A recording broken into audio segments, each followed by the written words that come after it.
Hello বন্ধুরা, এই যে আজকে তো সোমবার, শিবের বার, সেই জন্য ঘরে যে ঠাকুর আছে সেই ঠাকুরকে দুধ, গঙ্গা জল, ঘি, মধু সব কিছু দিয়ে ভালো করে চান করানো হলো।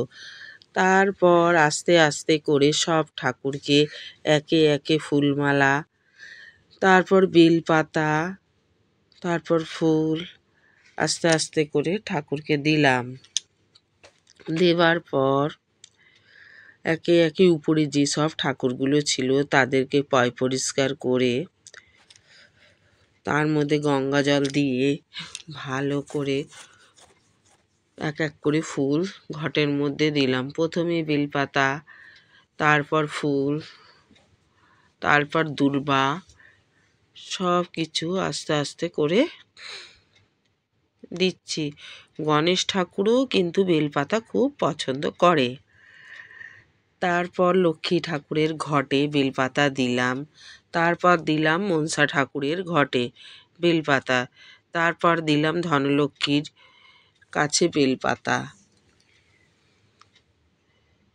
তারপর দিলাম মঙ্গলচণ্ডীর ঘটে ফুল। এইবার দিলাম তারা মায়ের কাছে ফুল। এবার দিলাম গণেশ ঠাকুর জবা ফুল ভালোবাসে, তাই দিলাম গণেশ ঠাকুরকে জবা ফুল।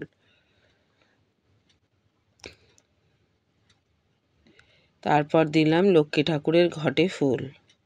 তারপর লাল ফুলও লক্ষ্মী ঠাকুর খুব ভালোবাসে, তাই লক্ষ্মী ঠাকুরকে জবা ফুলও দিলাম।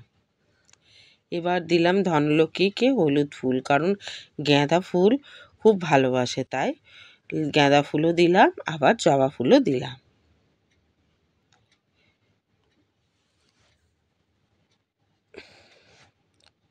হ্যালো বন্ধুরা, কেমনভাবে সাজিয়েছি সেটা তোমাদেরকে দেখিয়ে দিলাম।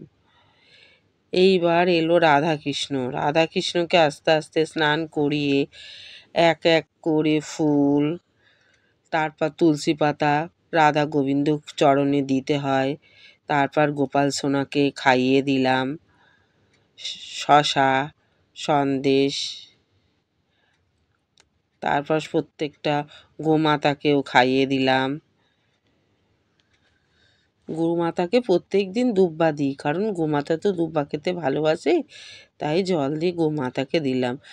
আর গোপাল সোনাকে একটু দুধ জল খাইয়ে দিলাম,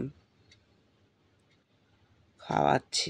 আমার খুব গোপাল সোনাদের সেবা করতে খুব ভালো লাগে। সময়ের তো খুব অভাব, তাই আস্তে আস্তে করে যতটুকু পারি ততটুকু সেবা দেওয়ার চেষ্টা করি। এই যে রাধাকৃষ্ণ, প্রথমে ছোট রাধাকৃষ্ণটা আমাদের বাড়িতে আনা হয়েছিল, তারপর ঘর প্রতিষ্ঠার সময় আবার বড় রাধাকৃষ্ণ আনা হয়েছে। এখন মনে হয় একদিন যদি ঠাকুরকে না দিই তাহলে মনটা মানে না। মনে হয় ঠাকুরের কাছে প্রত্যেক দিন দুবেলা যদি ঠাকুর সেবা দিই আমার খুব ভালো লাগে, তাই আমি প্রত্যেক দিনই সেবা দেওয়ার চেষ্টা করি। কিন্তু বয়সের ফেরে তো ঠিক এক এক সময় দিতে পারি না, তখন বৌমাকে দিয়ে দেওয়া হয়। এই যে এই ত্রিশূলটাকে, শিব ঠাকুরের এই ত্রিশূলটাকে ভালো করে ধুয়ে জল দিয়ে স্নান করিয়ে দিলাম, কারণ সোমবার যেহেতু, সেই জন্য দিয়ে ভালো করে পরিষ্কার। বন্ধুরা, ওইটা আগে দেওয়ার কথা, এটা পরে দিলাম, তার জন্য তোমরা আমাকে একটু দোষগুণে মার্জনা করে দিও, কারণ ওইটা আগে দেখানোর কথা, ওইটা পরে দেখালাম। এইবার শিব ঠাকুরকে ভালো করে স্নান করে ফুলমালা দিলাম, দুব্বা এই বেলপাতা দিলাম। বেলপাতা তো শিব ঠাকুরের খুব প্রিয়, বেলপাতাতেই উনি তুষ্ট হন। কিছু দিই না দিই বেলপাতাটাতেই উনি তুষ্ট।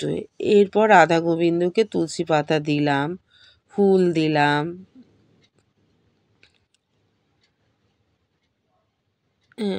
যেখানে খাবার দিতে হয় তার নিচে একটু ফুল দিতে হয়, তাই একটু ফুল দিয়ে গোপাল সোনার কাছে খাবারটা দিলাম।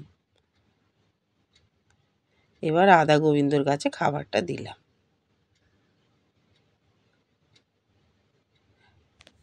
হ্যালো বন্ধুরা, দেখেছো কেমন করে সাজিয়েছি? এই যে ফুল আছে, ফুল তো বেছে সুন্দর করে দিতে হয়।